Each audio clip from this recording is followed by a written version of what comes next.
Bismillahirrahmanirrahim. Assalamualaikum warahmatullahi wabarakatuh. Yang dihormati Ustaz Zaradi bin Sudin selaku pensyarah penyelia bagi praktikum fasa 1 saya. Saya, Sufia Izlin binti Syed Mahazam akan melaksanakan pembentangan refleksi pertengahan praktikum fasa 1. Terlebih dahulu, suka saya untuk memperkenalkan diri. Nama diberi Sufia Izlin binti Syed Mahazam. Saya merupakan pelajar ambilan PISMP Jun 2021. Saya ditempatkan sekolah praktikum di SK Putrajaya Persen 181. Bidang teras saya adalah bidang pendidikan Islam, manakala bidang elektif teras adalah bidang pendidikan khas masalah penglihatan. Nama pensyarah penyelia adalah Ustaz Zaradi bin Sudin. Nama guru pembimbing meja adalah Ustazah Nur Asmaniza binti Badruddin. Manakala guru pembimbing minor adalah Cikgu Fatin Hafizah binti Asri. Sebelum saya meneruskan pembentangan refleksi pertengahan praktikum, suka saya untuk memberitahu isi kandungan refleksi pertengahan praktikum saya. Itu terdapat 6 perkara utama. Yang pertama adalah dari segi pengenalan. Dalam pengenalan, saya menceritakan serba sedikit berkaitan maklumat sekolah, maklumat kelas dan juga co-curriculum saya. Manakala yang kedua iaitu pengetahuan dan kemahiran sedia ada di IPG yang diaplikasikan di sekolah. Ini semua pengetahuan dan kemahiran yang telah saya pelajari dan saya laksanakan sewaktu PDP di sekolah. Yang ketiga, perkara yang ketiga adalah pengetahuan dan kemahiran baru yang diperolehi sepanjang saya menjalankan PDP di sekolah dan selepas saya menjalankan PDP. Dan yang keempat adalah ilmu binaan dari inovasi yang dihasilkan. Ini maksud perkara-perkara barulah yang saya lakukan bagi kepada dua. Iaitu yang pertama dari segi kawalan kelas dan yang kedua dari segi pelaksanaan PDP itu sendiri. Okay, saya akan ceritakan lebih lanjut selepas ini. Dan yang kelima adalah komen dan reaksi terhadap pengalaman mengajar di sekolah. Ini saya ceritakan serba sedikit pengalaman yang saya dapat dan komen-komen daripada pensyarah dan juga guru pembimbing. Dan akhir sekali adalah penutup. Saya coretkan sikit apa yang saya alami dan refleksi sepanjang separuh perjalanan praktikum saya.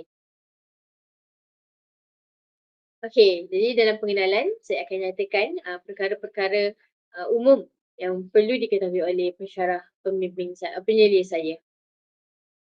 Baik, yang pertama adalah berkaitan maklumat sekolah. Jadi sepanjang praktikum yang saya jalani ini adalah di Sekolah Kebangsaan Putrajaya Persin 181. Alamatnya adalah di Jalan P18 Persin 18 62150 Putrajaya. Sekolah ini hanya ada satu sesi sahaja iaitu sesi pagi. Lokasi sekolah ini terletak di kawasan bandar. Manakala dari segi bilangan murid adalah jumlah kelas adalah banyak iaitu sebanyak 59 buah kelas yang mana muridnya ada 2,265 dan tidak kurang banyak ramainya juga bilangan guru iaitu seramai 158 orang dengan bilangan anggota sokongan sebanyak 15 orang, seramai 15 orang. Guru besar Sekolah Kebangsaan Putrajaya Persin 181 adalah Syed Rozi bin Hassan. Diikuti guru penolong pentadbiran Ustaz Muhammad Irwan Fahmi, guru penolong hal ehwal murid Puan Mazura, guru penolong co-curriculum Encik Muhammad Shah Nizam, guru penolong pendidikan khas Encik Ahmad Bustamam dan sebagaimana tertera ada nombor telefon, nombor fax dan juga alamat email sekolah. Jadi ini adalah serba sedikit yang dapat saya nyatakan maklumat sekolah. Sekolah ini agak besar dan terletak di bandar dan rata-ratanya murid adalah dari anak penjawat kerajaan. Okey, ini adalah jadual waktu saya di SK Putrajaya Persen 18. Terdapat 8 waktu diberi kepada kami, guru-guru praktikum. Saya mendapat 6 waktu bagi subjek major iaitu subjek pendidikan Islam dan 2 waktu untuk subjek minor iaitu KAIKUP. KAIKUP adalah subjek ketidakupayaan kemahiran asas individu ketidakupayaan penglihatan. Jadi untuk pendidikan Islam, saya mendapat jadual waktu sebanyak 3 jam. Manakala untuk KAIKUP saya hanya mendapat 1 jam selama seminggu. Jadi ini adalah jadual waktu saya mengajar di Sekolah Kebangsaan Putrajaya Persen 181 dengan 2 subjek dan 2 kelas yang diberi. Serba sedikit berkaitan maklumat kelas. Kelas bagi subjek major saya adalah kelas 2 ke sidang, yang mana murid tahap 1. Subjek Pendidikan Islam diajar kepada lebih kurang 36 orang murid, iaitu lelaki seramai 19 orang dan perempuan adalah 17 orang. Manakala untuk pendidikan khas pula, saya mengajar di tahap 2, iaitu kelas 4 Luqman, subjek asas individu subjek kemahiran asas individu ketidakupayaan penglihatan ataupun singkatannya adalah KAIKUP. Bilangan murid adalah seramai 2 orang dan kedua-duanya adalah lelaki. Salah seorang daripada mereka adalah totally blind ataupun dikategorikan sebagai buta, dan seorang lagi mempunyai masalah penglihatan rabun yang sangat teruk dan dikategorikan sebagai B2. Okey. Maklumat core curriculum. Okey, saya mendapat unit beruniform Pandu Puteri, manakala untuk sukan dan permainan adalah pingpong dan kelab dan persatuan kelab pendidikan pencegahan jenayah.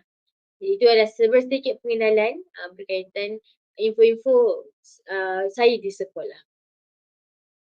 Okey, selanjutnya saya pergi kepada perkara yang kedua, iaitu pengetahuan dan kemahiran sedia ada di IPG yang saya aplikasikan sepanjang menjalani praktikum di sekolah. Baik, yang pertama adalah dari segi pengurusan bilik darjah dan tingkah laku. Sewaktu di IPG, kami telah dilengkapkan dengan ilmu pedagogi ataupun pengurusan bilik darjah dan tingkah laku dalam subjek EDUP, iaitu pengurusan tingkah laku bilik darjah. Jadi dalam subjek tersebut, kami telah diperkenalkan dengan pelbagai model dan teori dalam usaha untuk pengurusan bilik darjah dan tingkah laku. Jadi antara model yang saya ambil adalah model assertive center. Jadi model ini menerangkan keperluan dan kehendak yang perlu diikuti oleh murid. Jadi untuk membuat sesuatu peraturan dan sebagainya perlu mendapatkan persetujuan daripada mereka. Jadi di sini dapat kita lihatlah adanya unsur demokrasi dan bukan sahaja guru yang boleh menentukan peraturan dalam kelas. Dan model assertif ni menekankan konsep pengajaran dan tindakan pembetulan kepada murid. Ini kerana rasional saya memilih model disiplin assertive center ini adalah kerana ia berasaskan dua perkara utama. Itu yang pertama, peneguhan terhadap tingkah laku yang diingini. Maksudnya bila cikgu ni nak pelajar mereka buat laksanakan tugas ataupun memberikan respon, mereka perlu memberi peneguhan. Itu yang pertama. Dan yang kedua adalah penerimaan murid terhadap akibat tingkah laku yang tidak diingini. Maksudnya guru ni perlu memberi penerangan kepada murid akibat. Jika dia buat perkara yang cikgu tak ingin, maka dia kena terima akibat. Jadi di situ adanya unsur, sebab itulah penting unsur demokrasi di situ, yang mana murid ni akan tak adalah rasa tidak puas hati dengan guru. Kerana adanya persetujuan bersama dan mereka kena terima akibat jika mereka melakukan perkara yang tidak diingini. Dan model assertive center ni sangatlah jelas kerana telah menyediakan satu plan pengurusan bilik darjah dan tingkah laku. Yang mana antaranya yang pertama adalah guru hendaklah memberi penerangan kepada peraturan yang dibuat. Contoh sebagaimana saya buat 3 peraturan dalam kelas saya. Yang pertama, apabila saya bercakap ataupun apabila ada guru di hadapan, murid hendaklah melihat ke hadapan dan memandang guru tanpa berbuat apa-apa. Maknanya jangan dia tengok guru sambil menulis ke, sambil bercakap muka-muka, tak boleh. Itu peraturan yang pertama yang sangat jelas, guru kena memberi penerangan tu. Yang kedua, saya beri peraturan supaya kelas sentiasa bersih. Maksudnya sebelum diorang belajar, diorang kena kutip sampah-sampah yang besar di keliling mereka dan buang. Peraturan yang ketiga adalah sentiasa aktif memberi respon apabila bertanya. Jadi ketiga-tiga peraturan itu telah dipersetujui oleh murid dan saya telah memberi penerangan akan peraturan tersebut. Okay. Jadi dalam plan pengurusan bilik darjah yang kedua adalah cara pelaksanaan peraturan. Saya juga telah menjelaskan kepada mereka bagaimana cara pelaksanaan peraturan tersebut. Yang ketiga, saya semak balik kefahaman mereka. Sama ada mereka betul-betul faham tak? Sebab kita tak nak timbul isu selepas itu, mereka tak faham kenapa mereka didenda ataupun kenapa mereka diperlakukan sedemikian. Jadi amatlah penting dalam model assertif ni untuk semak kefahaman murid akan peraturan yang dilakukan. Yang keempat adalah maklumkan tentang ganjaran. Macam mana saya buat kad ganjaran kepada murid secara individu dan juga kumpulan. Jadi mereka dah sedia maklum. Jika mereka berbuat perkara yang saya ingini, maka saya akan memberi ganjaran kepada mereka. Yang terakhir adalah penerangan tentang tindakan pembetulan. Contoh, mereka ada berbuat salah ataupun mereka tingkah laku yang tidak saya ingini. Maka saya kena beri penerangan. Guru perlu memberi penerangan tentang tindakan yang harus diperbetulkan. Jadi inilah rasional dan justifikasi kenapa saya mengaplikasikan model asertif ni dalam pengurusan bilik darjah dan tingkah laku.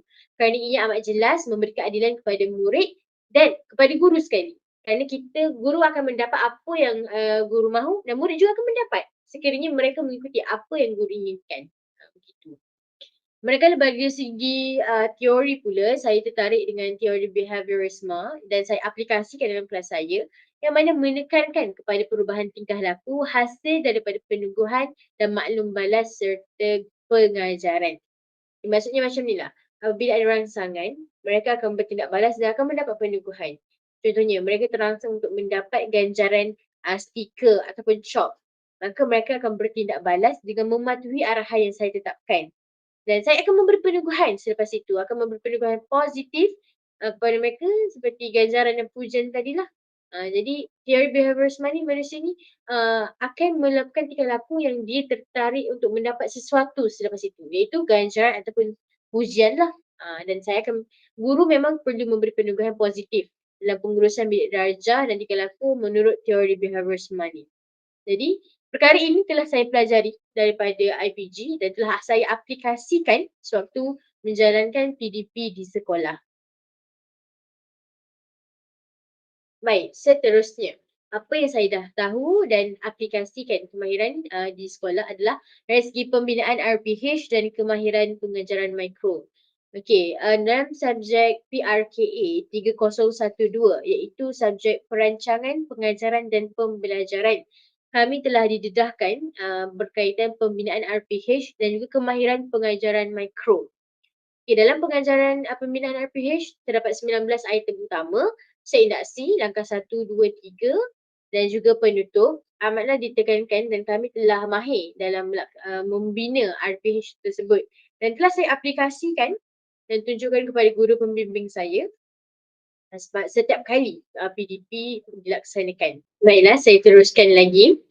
Dari segi kemahiran pengajaran mikro, terdapat 3 kemahiran pengajaran mikro yang saya tekankan di sini, iaitu yang pertama dari segi kemahiran pengajaran mikro set induksi, kemahiran pengajaran mikro penutup dan yang ketiga adalah kemahiran pengajaran mikro menggunakan bahan bantu mengajar. Baik, apa yang telah saya pelajari dan telah aplikasikan dari segi kemahiran pengajaran mikro set induksi, 3 perkara utama yang perlu diterapkan iaitu yang pertama, set induksi mestilah menarik perhatian murid. Yang kedua, hendaklah mewujudkan motivasi. Dan yang ketiga, hendaklah supaya murid dapat membuat perkaitan dengan tajuk yang akan diajarkan ataupun akan dipelajari setelah itu. Jadi ketiga-tiga perkara utama ini telah saya terapkan setiap kali saya ingin melaksanakan set induksi. Contohnya, pada satu hari itu saya membuat dalam belon, murid perlu pecahkan belon untuk mengetahui tajuk isi pelajaran pada hari tersebut. Dan perkara itu semestinya menarik perhatian mereka dan menunjukkan rasa minat dan ingin tahu mereka apa tajuk yang akan dipelajari pada hari ini dan sekaligus apabila belon itu dipecahkan dan tertera tajuk tersebut, mereka dapat membuat perkaitan. Apakah subjek, apakah bidang dan topik yang akan mereka pelajari pada hari tersebut. Okey, yang kedua, kemahiran pengajaran mikro penutup. Kemahiran pengajaran mikro penutup ini saya telah pelajari bahawa untuk membuat penutup, guru perlu memastikan 2 penutup dilaksanakan, iaitu penutup kognitif dan juga penutup sosial. Dari segi penutup kognitif, saya selalu meminta murid untuk membuat rumusan tentang isi pelajaran yang telah mereka pelajari pada hari tersebut dan saya juga membuat rumusan sebagai pengukuhan terakhir kepada mereka. Dan penutup yang kedua iaitu penutup sosial, saya memberi galakan dan nasihat untuk mereka memperbaiki ataupun terus mempelajari berdasarkan topik yang dipelajari pada hari tersebut. Dan yang ketiga adalah kemahiran pengajaran mikro menggunakan bahan bantu mengajar. Perkara ini sangat penting dalam mengajar murid khususnya tahap 1 ni kerana ia dapat meningkatkan minat mereka dan keseronokan mereka sambil belajar. Jadi kemahiran pengajaran mikro menggunakan bahan bantu mengajar ni sangat penting dalam memastikan objektif pembelajaran tercapai. Okay.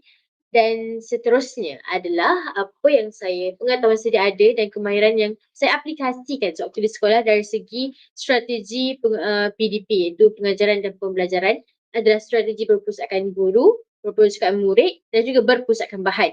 Dari segi berpusatkan guru, saya selalu memberi penerangan terlebih dahulu kepada murid jika satu topik yang diajarkan itu sukar difahami. Contohnya topik akidah berkenaan setia kepada malaikat, sebab saya ajar tahun 2 kan. Dalam tu ada tajuk setia kepada malaikat yang setia. Okey, jadi saya memberi penerangan yang jelas kepada murid supaya mereka tidak keliru apa itu makhluk Allah yang bernama malaikat. Ya, saya jelaskan kepada mereka secara lebih terperinci lah. Jadi yang pertama adalah berpusatkan guru. Dan sewaktu kelas Al-Quran juga, bina Al-Quran iaitu khatam Quran ataupun tilawah, saya yang terlebih dahulu akan membaca secara talaki musyafahah kepada murid ayat Al-Quran yang perlu mereka baca. Jadi yang pertama adalah berpusatkan guru. Yang kedua, berpusatkan murid. Yang mana murid sendiri akan melaksanakan aktiviti tersebut. Contohnya pada tajuk bacaan wajib dalam solat. Murid sendiri yang perlu melakukan simulasi solat ada imam dan makmum. Ataupun mereka sendiri yang perlu membuat puzzle supaya mendapatkan jawapan apakah hasil daripada puzzle yang mereka perlu buat tu. Jadi itu antara yang berpusatkan murid yang mereka sendiri kena buat. Dan yang ketiga adalah dari segi berpusatkan bahan, itu saya menyediakan bahan dan mereka perlu belajar daripada bahan yang saya guru beri tersebut. Okey. Ini adalah contoh-contoh pengajaran strategi PDP yang berpusatkan bahan. Saya ada spin wheel, slide PowerPoint dan juga video. Jadi murid dapat belajar lah daripada bahan bantu mengajar ini. Ini semua antara bahan bantu mengajar digital lah. Dalam spin wheel ni terdapat ayat surah An-Nas. Jadi mereka akan belajar menggunakan bahan bantu mengajar ni. Ini pula infografik yang mereka perlu isi dan juga lembaran kerja. Jadi ini antara strategi berpusatkan bahan yang telah saya pelajari sewaktu di IPG dan saya aplikasikan dalam sepanjang praktikum ini. Baik. Ini pula adalah kaedah dan teknik. Antaranya adalah penerangan, didik hibur, perbincangan, simulasi dan juga belajar sambil bermain.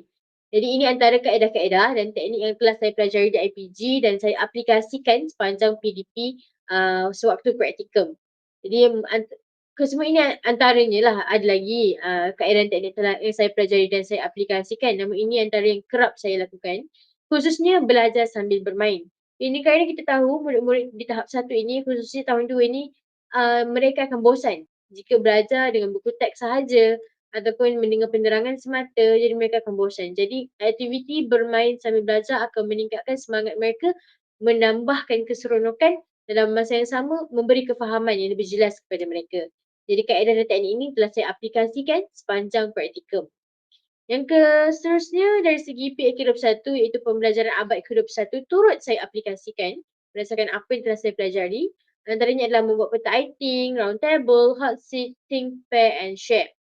Okay, kalau dari segi hot seat tu saya selalu menggunakan sewaktu kelas Al-Quran yang mana murid yang fasih dan baik bacaannya akan dipilih untuk duduk di kerusi hot seat mengetuai bacaan Al-Quran. Dan aktiviti-aktiviti lain tu turut saya lakukanlah dalam PAK 21 ini. Baik, seterusnya adalah dari segi penggunaan teknologi maklumat dan komunikasi. Sebagaimana telah belajar dan telah lakukan IPG, ini antara penggunaan teknologi maklumat yang saya lakukan dalam kelas jugalah, iaitu penggunaan spin wheel, aplikasi YouTube, aplikasi Wordwall, slide PowerPoint, Canva dan sebagainya. Jadi saya turut aplikasikan sepanjang menjalankan praktikum di sekolah. Contohnya video-video daripada YouTube dan game ataupun soalan-soalan penilaian yang lebih menyeronokkan daripada apps Wordwall ni. Dan juga spin wheel lah. Mereka selalu bermain dan perkara ini memang memberi kesan yang sangat positif dalam penglibatan mereka dalam kelas. Murid-murid pun lebih aktif apabila penggunaan teknologi maklumat dan komunikasi ini diaplikasikan dalam kelas. Baik, selanjutnya adalah perkara utama yang ketiga iaitu pengetahuan dan kemahiran baru yang saya perolehi sepanjang dan selepas menjalani PDP sepanjang praktikum ni.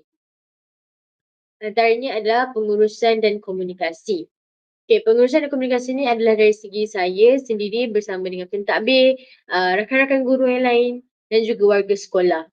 Di sini saya dapati sememangnya pengurusan dan komunikasi ni adalah perkara yang sangat penting supaya tiada pertindanan ataupun kesalahfahaman dari segi penyampaian maklumat atau dan mesej. Contohnya dari segi pelaksanaan sukan ke, jadual waktu relief ke semua, pengurusan dan komunikasi amatlah penting supaya tidak berlaku kekeliruan antara banyak pihak. Jika berlaku kekeliruan banyak pihak, ia bukan sahaja akan menyusahkan para guru namun melibatkan murid sekali. Jadi perkara-perkara sebegitu hendaklah dielakkan dan pengurusan bersama pentadbir dan warga sekolah amatlah baik sepanjang saya melaksanakan praktikum di sekolah. Dan guru-guru juga banyak mengajar saya tentang pengurusan dan cara untuk berkomunikasi dengan pihak pentadbir, rakan-rakan guru dan warga sekolah yang lain. Yang kedua adalah pengendalian murid. Jadi jika di IPG, saya hanya belajar teori sahaja. Namun apabila saya datang ke sekolah menjalani praktikum, saya mendapat pelbagai kemahiran baru dari segi pengendalian murid. Bagaimana cara nak tackle murid, bagaimana intonasi suara bila nak bercakap, nak marah ke, nak tunjuk ketegasan ke, semua itu adalah berbeza. Jadi dari segi pengendalian murid, amatlah saya banyak mendapat kemahiran baru di situ dan pengetahuan yang sebelum saya tak tahu.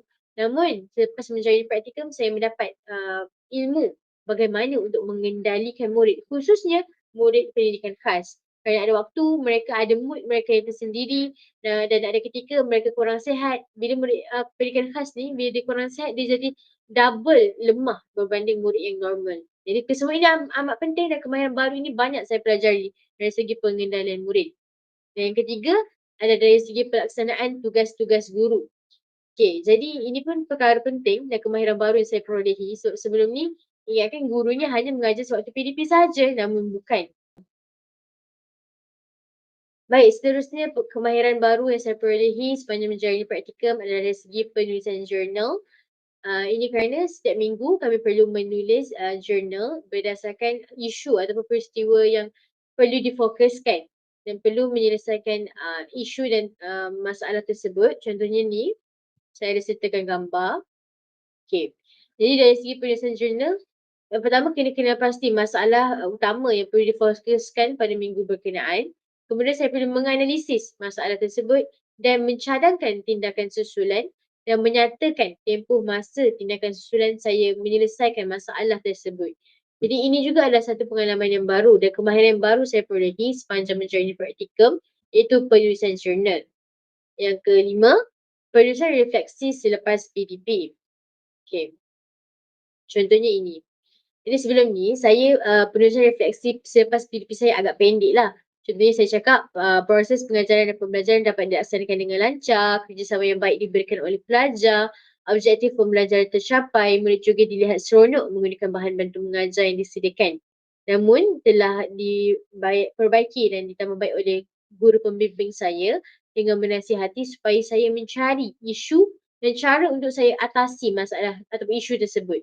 Dan guru saya memberi komen bahawa refleksi saya agak ringkas dan terlalu simple.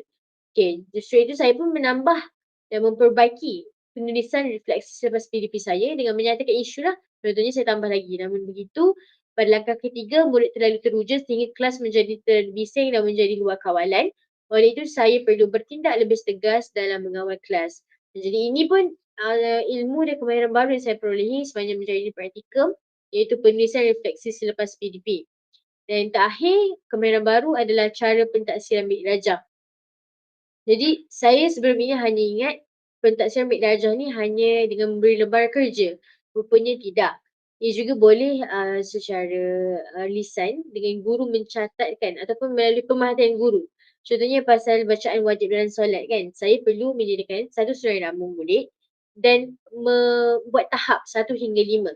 Jadi saya perlu mendengar bacaan wajib dan solat murid tersebut dan memilih murid ini berada di tahap berapa. Ini kerana memang mereka boleh menulis, contohnya surah Al-Fatihah kan, mereka boleh tulis dalam buku ataupun lembaran kerja mereka. Namun dari segi bacaan kita tak tahu. Jadi itu antara cara pentaksiran bilik darjah yang disarankan oleh guru pembimbing saya dengan menulis tahap kemampuan mereka, murid-murid ni. Okey. Ini antaralah kemahiran baru yang saya perolehi sepanjang menjalani praktikum. Baik, saya pergi yang keempat, perkara utama iaitu ilmu binaan dari inovasi yang dihasilkan. Okey.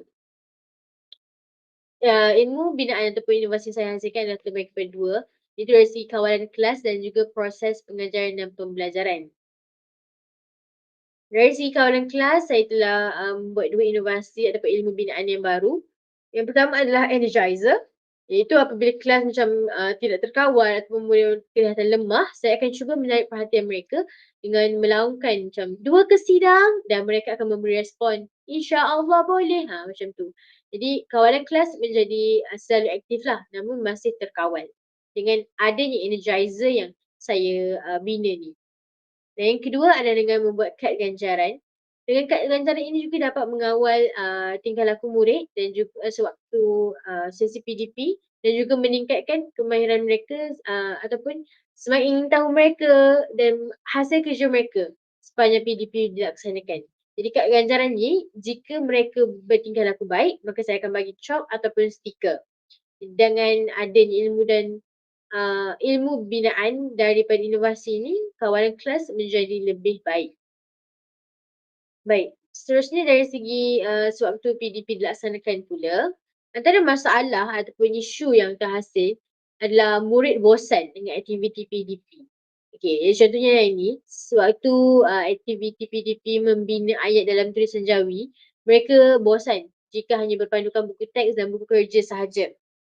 Oleh itu, saya mengambil langkah dengan membina rangsangan berbentuk bermain sambil belajar. Jadi saya buat stick bergambar, iaitu stick yang sebagaimana dapat dilihat. Stick bata aiskrim tu ada gambar-gambar. Dan juga yang kedua iaitu bola perkataan. Pada bola pingpong tersebut saya tampalkan perkataan. Jadi mereka seolah-olah boleh bermain sambil belajar lah. Dan aktiviti PDP dah tak jadi bosan, malah mereka pula excited dan teruja untuk ikut serta menjawab soalan dan mengutarakan idea. Contoh dalam bola perkataan kan, mereka yang akan mengangkat tangan secara saya nak ambil, nak cabut daripada balang bola tu. Mereka cabutlah. Mereka akan cabut dan dapat perkataan dan mereka akan cuba menjana idea membina ayat. Kemudian mereka akan tulis ayat. Jadi kesannya murid kembali aktif semasa melakukan aktiviti PDP dan tidak lagi bosan. Selain itu, isu dan masalah murid bosan dengan aktiviti lembaran kerja biasa juga timbul sepanjang saya menjalankan praktikum. Ini kerana mereka macam dah selalu sangat buat latihan dalam buku kerja ataupun bagi kertas kosong yang biasa. Oleh itu, saya mengambil langkah dengan memberi rangsangan berbentuk belajar sambil bermain juga menggunakan buku misteri. Yang mana setiap kumpulan perlu memilih warna buku misteri yang mereka mahu dan mereka akan mendapat buku misteri tersebutlah dan mereka perlu menjawab. Contohnya yang ini untuk tulis ayat dalam tulisan Jawi juga. Jadi mereka tak tahu mereka dapat hasil kerja apa sebab setiap orang ataupun setiap grup akan mendapat lembaran kerja yang berbeza. Gambar-gambar yang berbeza. Jadi mereka tertanya-tanya apa yang mereka akan dapat. Lembaran kerja, bukan lembaran kerja, mereka tak rasa ini sebagai lembaran kerja. Namun mereka rasa ini sebagai belajar sambil bermain. Sebab mereka akan pilih buku misteri yang mereka pun tak tahu apa yang mereka akan jawab. Jadi kesannya murid kembali aktif semasa aktiviti penilaian dilakukan dan mereka tak lagi bosan ataupun tak lagi lemah untuk membuat lembaran kerja. Baik, yang ketiga adalah kotak beracun. Isu yang sehingga saya membuat ataupun mengambil langkah untuk membuat kotak beracun ni adalah kerana sukar untuk memilih wakil murid. Kadang-kadang ada aktiviti yang kita melibatkan semua, namun kita perlu memilih beberapa orang murid. Jadi agak sukar untuk guru memilih wakil murid. Jadi langkahnya adalah membuat permainan kotak beracun yang mengandungi nama murid. Contohnya jadi apabila saya tak tahu nak ambil murid yang mana, saya akan goncang-goncang dan akan cabut daripada kotak beracun tersebut nama murid. Dan kesannya pemilihan murid lebih adil dan tidak hanya tertumpu kepada murid yang aktif sahaja. Maknanya ini pun membuka ruang kepada murid-murid lain juga untuk cuba menjawab di hadapan. Okay, inovasi yang terakhir adalah, kerana murid malas, isunya murid malas membaca teks. Kerana mereka macam dah biasa dah kan baca buku teks, baca teks tersebut, jadi mereka dah bosan dan malas lah, boleh cakap macam tu. Jadi langkah yang saya ambil daripada pemerhatian tersebut adalah dengan membuat sampul misteri, dan yang akan membuat murid ni tertanya-tanya apa teks yang tertulis dalam sampul misteri tersebut. Jadi tak ada dah hilanglah rasa malas mereka. Malah mereka meningkatkan keseronokan dan mereka lebih minat untuk baca. So, macam mereka tertanya-tanya, "Apa isi kandungan surat tu Apa isi kandungan sampul tu Macam tu.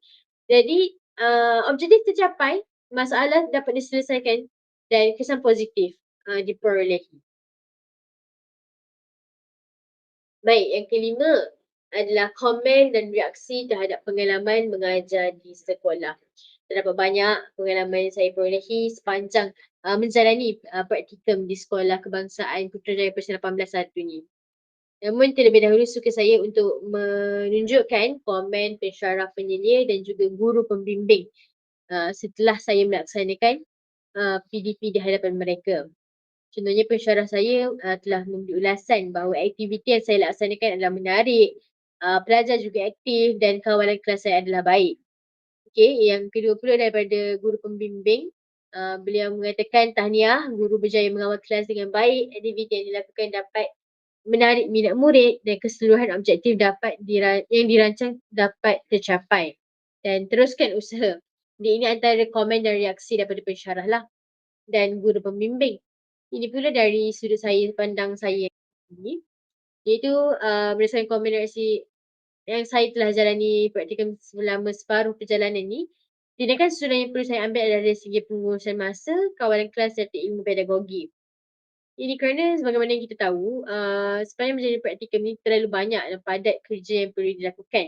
Jadi pengurusan masa amatlah penting bagi mengelakkan pertangguhan kerja dan juga tidak cukup tidur, ya.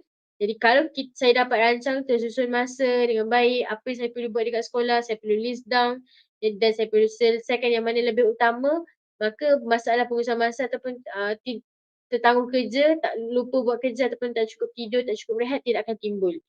Jadi ini yang saya akan titik beratkan lagi lah untuk separuh lagi perjalanan yang akan datang. Dan yang kedua, tindakan susulan saya dari segi kawalan kelas, saya perlu menambah lagi ilmu-ilmu ataupun pengalaman bagaimana untuk mengawal kelas. Kerana ada ketikanya murid dengar, namun ada ketikanya mereka tidak juga mematuhi walaupun saya bertindak tegas. Jadi dari segi kawalan kelas dan pengendalian murid, saya perlu tambah baik lagi. Dan yang terakhir, tindakan susulan saya dari segi ilmu pedagogi, saya perlu tingkatkan lagi kerana saya hanya ada sedikit sahaja ilmu pedagogi dan cara untuk mengajar murid-murid ni, cara untuk memastikan objektif tercapai dan mereka faham dan mereka boleh guna ilmu yang saya ajar tu, itu semua pada saya, dari segi sudut pandang saya perlu perbaiki dan perlu mengambil langkah yang seterusnya. Okey. Dari segi yang kedua, dari segi hubungan sosial saya dengan pihak pentadbir, guru pembimbing, rakan-rakan guru, ibu bapa, murid-murid serta warga sekolah yang lain juga perlu diteruskan dengan baik. Okey, setakat ini alhamdulillah dengan pihak pentadbir semuanya okey.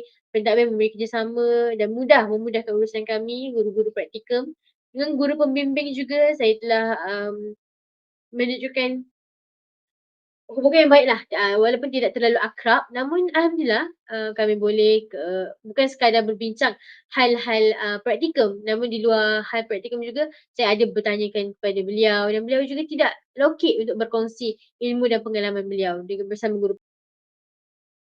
Okay, jadi ini antaralah pengalaman yang saya dapat sepanjang separuh perjalanan praktikum saya ni. Saya pernah menjadi fasilitator untuk kem kepimpinan QJUS. Ini merupakan pelajar-pelajar daripada sekolah-sekolah rendah sekitar Putrajaya. Kem ini dilaksanakan di Sekolah Kebangsaan Putrajaya Persatuan 181 iaitu sekolah saya. Dan kami guru-guru praktikum menjadi fesi sepanjang kem ini berlangsung selama 2 hari. Yang kedua pula adalah pertandingan kibaran jalur gembilang peringkat kebangsaan sekolah kami dan kami juga terlibat sama dalam menjayakan pertandingan kibaran jalur gemilang ini. Kami perlu menyusun para pelajar untuk menghasilkan bentuk seakan-akan jalur gemilang ni mengikut warna baju mereka. Yang ketiga, sewaktu perakan Maulid Rasul, kami membawa murid berarak keluar sekolah, mengelilingi sekolah dalam perakan Maulid Rasul. Okey, ini pula pada Hari Sukan Negara, kami perlu guru-guru praktikum perlu mengetahui ataupun perlu lead senam aerobik di hadapan semua pelajar. Ini pula antara pengalaman yang dapat gotong royong madani sama-sama bersama guru-guru dan warga sekolah yang lain. Ini pula latihan sukan. Saya merupakan guru bagi rumah helang ataupun rumah hijau yang perlu melatih murid-murid ini lumba lari 100 meter. Okey, ini pula antara projek yang kami hasilkan itu melukis mural bersama unit bimbingan dan kaunseling. Dan gambar yang terakhir ini adalah Hari Bicara Akademik. Ini baru-baru sahaja, baru ini. Guru ibu bapa bertemu dengan saya dan juga guru kelas. Saya hanya berbicara soal penglibatan anak mereka dalam kelas sajalah. Untuk penaksiran ibu bapa, guru kelas yang akan menjelaskan kepada ibu bapa. Dan pengalaman-pengalaman ini amat bermakna bagi saya sebab sebelum ini saya hanya ingat guru hanya dalam kelas waktu PDP.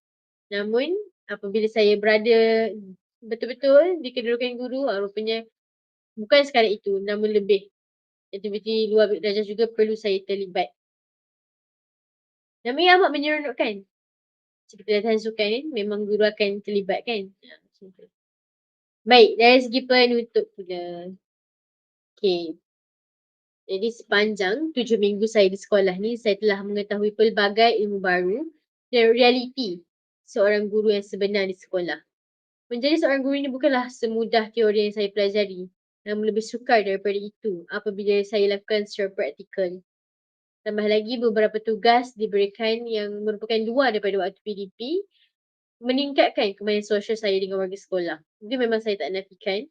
Dan kemahiran interpersonal dan kemahiran mengajar juga di dalam kelas juga dapat ditambah baik daripada pengalaman-pengalaman yang ada dalam kelas ataupun di luar kelas.